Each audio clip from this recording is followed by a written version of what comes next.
Cột rịp xuống bọn ông bù mình ở cái này ở đi cả lại đi đào khai rồi cả lại thế nào bọn cả lại vì nơi không bật tay cái đấy cứ ở tháp tính nhỉ nơi xe nên ní vì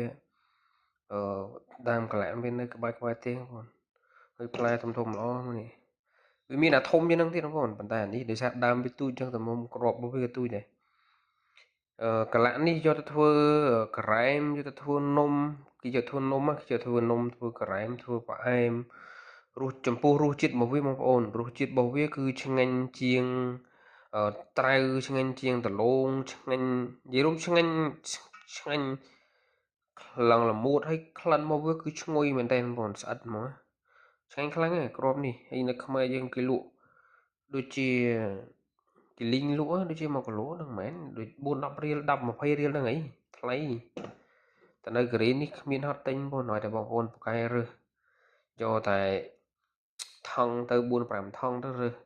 ប៉ុន្តែអានេះមិនអាចចាប់ជាមួយដៃបានទេណាព្រោះដោយសារផ្លែរបស់វាមានបន្លាបងប្អូនចាំមើលខ្ញុំទៅថតបន្លែបងប្អូនមើលឲ្យមើលល្អមែនទេបងប្អូនក្របកលៈនៅក្នុងប្រទេសកូរ៉េបងប្អូនក្របនេះបើធំធំជាងនឹងអស់ទាស់ហ្មងហ្នឹងអានេះស្ងោរក៏បានដែរប៉ុន្តែគាត់ថាស្ងោរវាអត់សូវឆ្ងាញ់ដូចយើងលីងចាំមើលខ្ញុំនាំបងប្អូនទៅមើលដើមរបស់វានិងផ្លែរបស់វានេះបងប្អូនអរគ្នាដើមកន្លះនេះដើមរបស់វាហើយនោះផ្លែបងផ្លែនេះជាប់ហើយខាងនោះផ្លែស្តៀងផ្លែសដានេះផ្លែត្រឡប់បងប្អូនត្រឡប់ក៏ផ្លែដែរសិតផ្លែបងប្អូនហើយនេះដើមកន្លះនិយាយរួមតាមភ្នំនេះសិតតែមានទាំងអស់កន្លះគឺចានហើយសាប៊ូមែនតើហើយនាងបងប្អូនដែលខ្ញុំថាមានបន្លែហើយមុតណាមុតខ្លាំងមែនតើតិចច្រឡំទៅ